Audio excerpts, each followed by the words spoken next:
dans le chapitre 32 du livre de l'Exode, versets 10 et 11. « Maintenant laisse-moi, ma colère va s'enflammer contre eux, et je les consumerai. Mais je ferai de toi une grande nation. » Moïse implora l'Éternel, son Dieu, et dit, « Pourquoi, ô Éternel, ta colère s'enflammerait-elle contre ton peuple que tu as fait sortir du pays d'Égypte, par une grande puissance et par une main forte ?»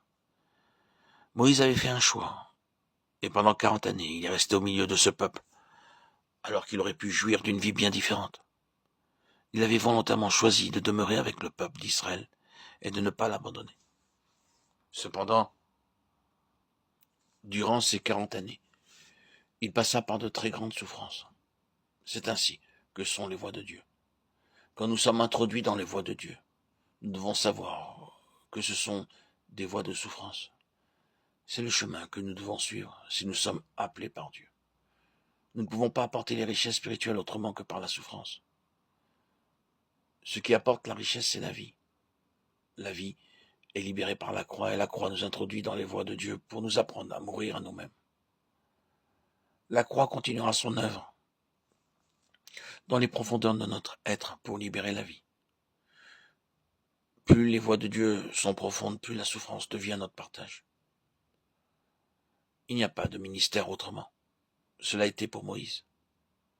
Dans le livre du Deutéronome, chapitre 32, verset 4, il est dit, « Il est le rocher, ses œuvres sont parfaites, car toutes ses voies sont justes. » Au psaume 18, verset 31, « Les voies de Dieu sont parfaites, la parole de l'Éternel est éprouvée.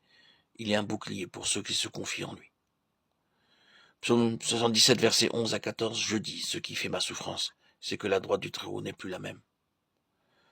Je rappellerai les œuvres de l'Éternel, car je me souviens de tes merveilles d'autrefois. Je parlerai de toutes tes œuvres, je raconterai tes hauts faits, ô Dieu, tes voies sont saintes. Quel Dieu est grand comme Dieu. » Apocalypse chapitre 15, verset 3. « Et il chantait le cantique de Moïse, le serviteur de Dieu, et le cantique de l'agneau, en disant, « Tes œuvres sont grandes et admirables, Seigneur Dieu Tout-Puissant. Tes voies sont justes et véritables, ô roi des nations. » Nous devons donc être introduits dans les voies de Dieu pour connaître son plan, et nous passerons par des choses difficiles. C'est un aspect de la vie chrétienne que nous n'envisageons pas lors de notre nouvelle naissance. Aucun de nous ne pense à la souffrance à ce moment-là. Mais il en sera ainsi si nous nous donnons à Dieu et si nous nous consacrons au Seigneur pour devenir de véritables lévites. L'apôtre Paul disait en s'adressant aux Colossiens, chapitre 1, verset 24, « Je me réjouis maintenant dans mes souffrances pour vous.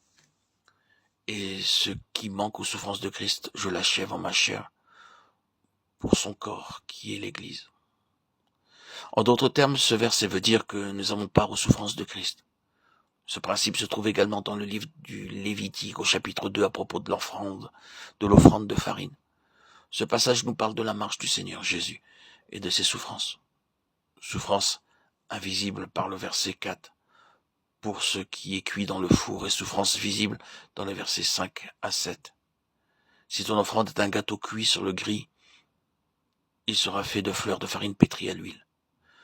Tu apporteras l'offrande qui sera faite à l'Éternel avec ces choses-là. Elle sera remise au sacrificateur qui la présentera sur l'autel. Le sacrificateur en prélèvera ce qui doit être offert comme souvenir et le brûlera sur l'autel. C'est une offrande d'une agréable odeur à l'Éternel. Ce qui restera de l'offrande sera pour Aaron et pour ses fils.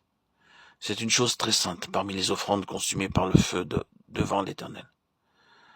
Cette offrande de gâteau à laquelle avaient part les sacrificateurs parle de notre participation aux souffrances de Christ, puisqu'il s'agit d'une offrande cuite sur le grill. Ce passage du Lévitique rejoint ce que dit Paul aux Colossiens chapitre 1 verset 24.